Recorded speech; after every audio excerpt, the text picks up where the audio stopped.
4 years ago, at the tender age of 24, the shadow of breast cancer loomed large in my life. My mother, gone too soon to the insidious disease, left a legacy of loss that resonated in my bones. Both my grandmothers, too, had succumbed to its tenacious grip. The specter of a familial inheritance whispered in my ear, urging caution. So, when a routine screening unearthed suspicious cells in one of my breasts, my world tilted on its axis. The stark reality laid before me was a spectrum of choices, each fraught with its own uncertainties. Regular screenings, a tightrope walk between watchful waiting and potential disaster, offered a thin thread of hope but held the constant threat of a fall. A single mastectomy, a surgical excision of the vulnerable tissue, felt like a preemptive strike, but the shadow of recurrence in the other breast lingered, a specter refusing to be dispelled. Then came the third option, a radical departure from the familiar, a bilateral mastectomy, a decisive severing of ties with the very threat itself. It was the most profound final declaration of defiance, a full stop in the narrative of fear. While the thought of such a drastic transformation sent shivers down my spine, I held fast to the raw memory of my mother's illness, the slow, relentless erosion of her spirit, the toll it took on her body and our family. The risk, the uncertainty, seemed pale in comparison to the specter of a future haunted by loss and fear. In the quiet hush of my deliberation, I chose the impossible. The bilateral mastectomy, a decision born of love and loss, became my shield against the storm. It was a fierce act of reclaiming agency, a declaration of ownership over my own narrative. The surgery, a delicate dance between scalpel and hope, carved away not just tissue, but the shadows that clung to it. In its wake, it left a new landscape, a terrain reclaimed from the claws of fear. The recovery was arduous, a physical and emotional odyssey that tested my resilience. But with each scar tissue bloom, each step regained, I felt a newfound strength blossom within. The absence where once there was fullness became a testament to my courage, a silent inscription of the battle fought and won. Today, 4 years later, the whispers of drastic have faded, replaced by a quiet hum of triumph. My body, reshaped by choice, is a canvas of resilience, a badge of honor etched in scars. The specter of cancer, once a looming beast, has shrunk to a whisper, a distant echo in the symphony of my life. It was a choice that redefined the meaning of beauty, proving that strength and resilience are the most captivating ornaments a woman can wear. And in the quiet moments when I contemplate the woman I have become, I see not just scars, but a fierce warrior, a guardian of her own health, a survivor sculpted by hope and the unwavering love for life. The scalpel's kiss, meant to be a shield against fear, had etched a different story on my skin. 2 scars, jagged and proud, each an inch of defiance marred by a cruel shade of pink, replaced the vulnerability they were meant to vanquish. My chest, a battleground where hope had clashed with the specter of cancer, now bore 2 stark reminders of the victory's cost. Depression, a suffocating fog, descended upon me. My flat became a fortress, its walls shielding me from the world I could no longer face. Mirrors, those once familiar allies, became instruments of torture, their reflections a distorted echo of the woman I thought I knew. Each glimpse triggered a physical revulsion, a nausea that choked me from within. Therapy became a lifeline, a thin rope tossed into the abyss of despair. My therapist, a beacon of empathy, acknowledged the depth of my struggle. "These scars," she said, her voice gentle but firm, "are more than marks. They are the battle cries of your triumph, etched in flesh. But if they hold you captive, if they steal your joy, then we must find a way to reclaim you." Her words, a balm to my wounded spirit, nudged me towards an unconventional avenue, a plastic surgeon. "It's not typical," she admitted, "but the weight you carry deserves to be lifted." In her eyes, I saw understanding, not judgment, and within me, a flicker of hope ignited. The plastic surgeon, a sculptor of confidence, presented a palette of options: creams, lasers, and implants. The creams, mere whispers against the storm, proved futile. The laser, a costly gamble, held risks I wasn't prepared to embrace. So I chose the path of transformation: implants, smaller than my natural F-cup, promising a return to something familiar, something mine. The surgery, a delicate dance of hope and steel, wasn't just a physical transformation.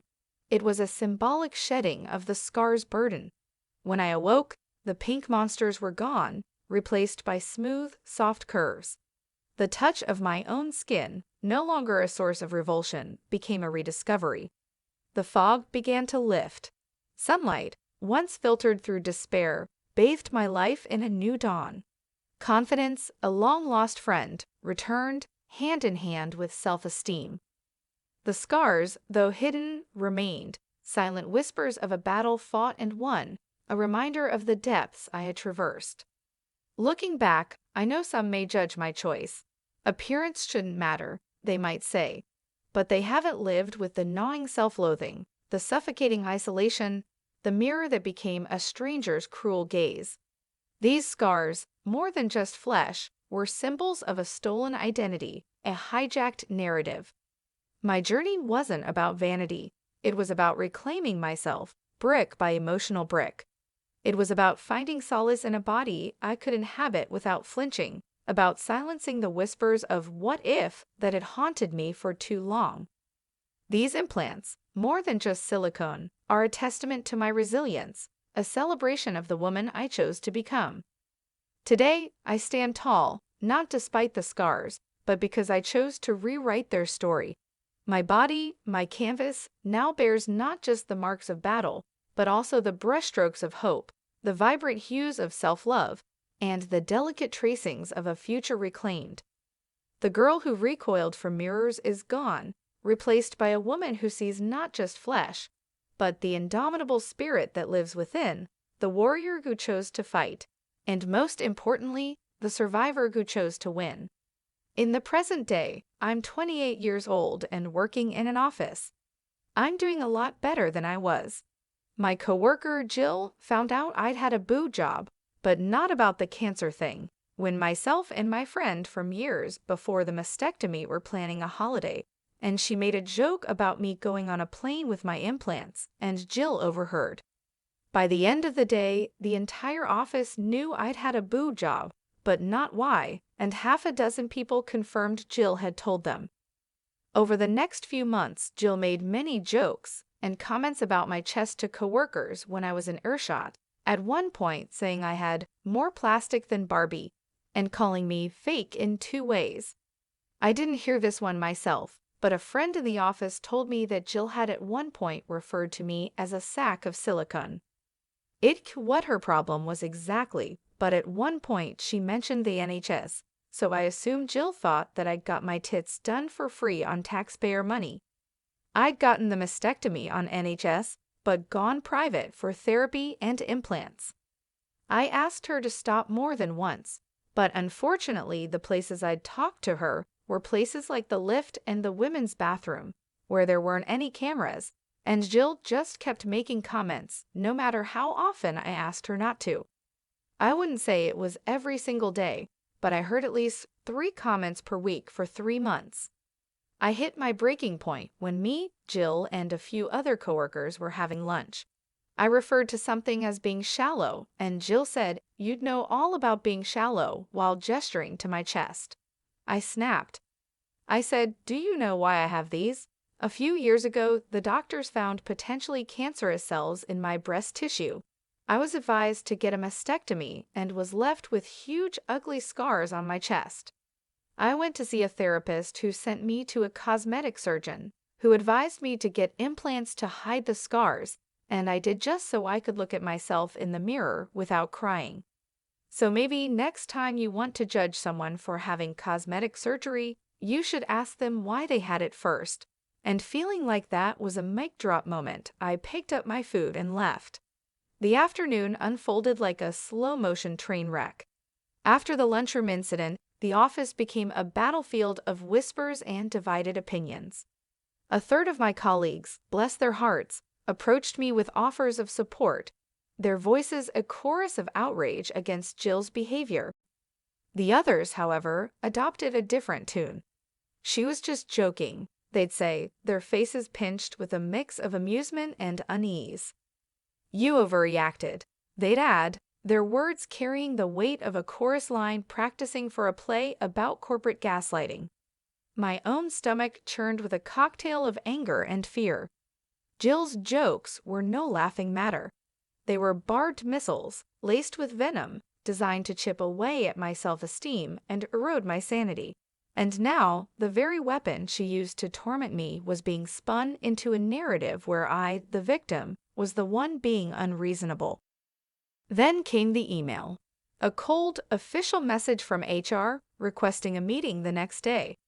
My heart hammered against my ribs as I read it, the sterile language masking a sinister undercurrent. Hostile work environment, it said, a term that carried little weight in my native England, but resonated with a chilling familiarity in this American corporate landscape. I knew it wasn't just a buzzword, it was a loaded accusation, a potential minefield waiting to explode.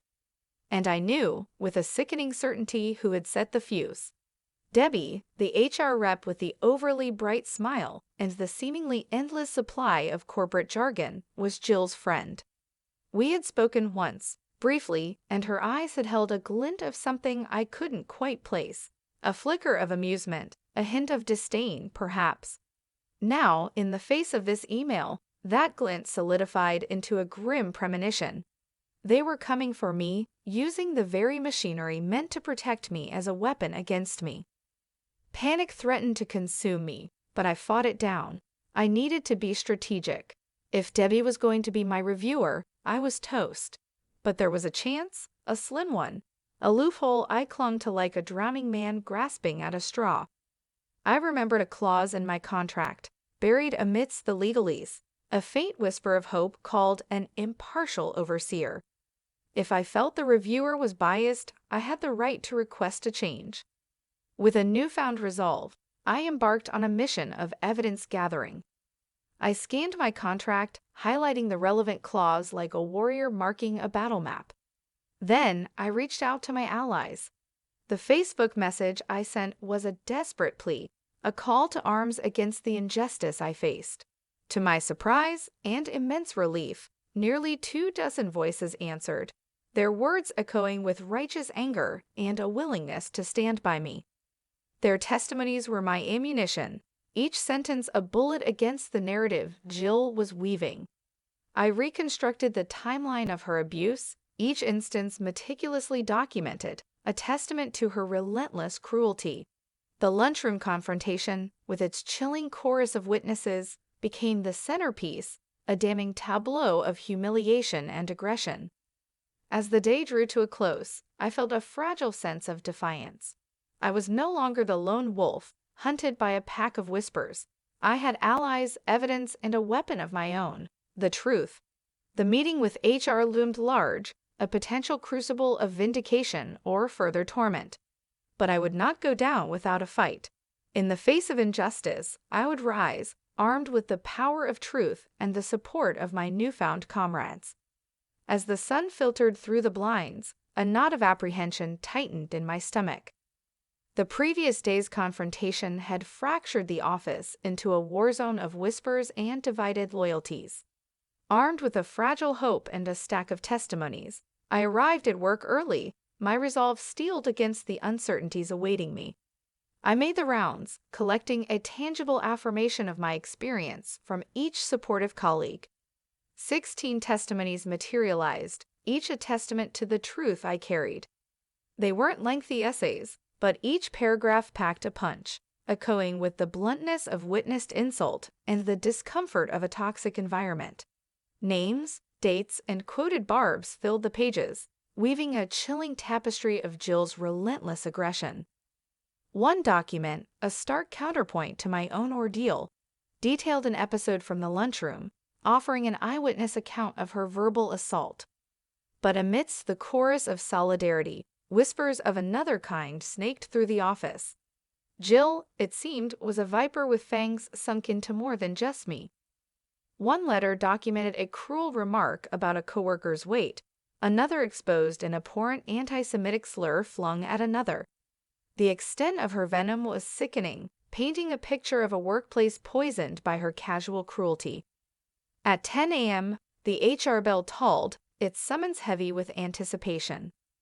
My folder, a shield of evidence, accompanied me like a silent soldier. In the sterile confines of HR, Debbie awaited, her practiced smile barely masking the glint of something more sinister. As she rose to usher me into the interrogation room, I planted my feet. "So," I stated, my voice firm, "is this meeting with you?" A flicker of annoyance crossed Debbie's face. "No," she snapped, "you're with me." I raised the hand holding my folder, displaying the highlighted clause. "My contract states I have the right to an impartial overseer, and I have good reason to believe you can't be that." The contract page crackled as I held it aloft, a silent challenge hanging in the air. Debbie hesitated, her eyes flitting towards the ever-present shredder across the room. "I could be impartial," she insisted, her voice losing its practiced edge. But I stood firm. "I don't mean to be difficult," I countered, the truth heavy on my tongue. "But this complaint concerns your friend, Jill. And my contract guarantees me an impartial review." Silence hung heavy, punctuated only by the rhythmic drumming of my fingers against the folder. Debbie, defeated, retreated to seek her supervisor. Moments later, he emerged, his eyes holding a flicker of curiosity. "How do you know Debbie can't be impartial?" he inquired, his tone neutral. My voice, steady now, laid bare the truth. "Jill," I replied, "the person who filed this complaint is a close friend of hers. My contract allows me to request an impartial overseer, and I exercise that right now." The air crackled with unspoken tension. The supervisor exchanged a long look with Debbie, her facade finally slipping. With a curt nod, he granted my request. In that moment, the tide shifted. Armed with proof, empowered by my voice, I had carved a path towards justice. The battle was far from over, but the echoes of my defiance resonated through the office, a beacon of hope in the face of fear. Supervisor took a deep breath, asked the other HR rep to come with him, and the four of us all went to review the complaint. I thanked them for being so accommodating. I was worried I'd annoyed them. Debbie took out the complaint, and all three of them went through it with me. Debbie looked homicidal the whole time the interview was happening, as she had clearly anticipated firing me, or at least recommending me being fired. The interview went something like this. It took like over half an hour, and they kept asking me the same questions, but phrased different ways, so this is a really drastically condensed version. Key: You said outside that you think Jill last name reported you. Why is this? Jill has had an issue with me for about 3 months now. Q: Why didn't you come to us when you realized Jill had an issue? I had no issue with her. Q: What issue does Jill have with you? 4 years ago, a specialist identified potentially cancerous cells in my breast tissue. I had surgery to remove my breast tissue, thereby removing the cells and the risk. After the surgery, I was left with large scars on my chest. I went to a therapist for low self-esteem and depression. The therapist suggested a plastic surgeon who suggested breast implants to cover my scars. All of this is in my medical history, which you have a copy of in my file, and my full permission to review. Jill found out about my breast implants but didn't know about the cancer. Jill had a problem with my breast implants and decided to communicate this problem to our coworkers. Q: Why do you feel this is true? Here's 16 signed statements, all from different coworkers, all testifying that Jill told the entire office I'd had breast implants on the day she found out, and has since made comments about these implants frequently. They have quotes of what Jill said to them about it and rough dates and times. Q: Rough dates and times? No one knew this would be escalated to such an extent, so no one really took notes as and when it happened. Q. What event or events do you think directly led to this complaint of harassment? A. For me, harassment began when Jill told everyone about my breast implants without my consent. But as to the complaint placed against me, it would probably be what happened at about time yesterday in the lunchroom. Jill made a comment about me being shallow while gesturing to my breasts, and I replied by giving her an abridged version of my relevant medical history and ending with a comment about the importance of getting the full story. There are cameras in the lunchroom, so I'm sure you'll be able to find that conversation.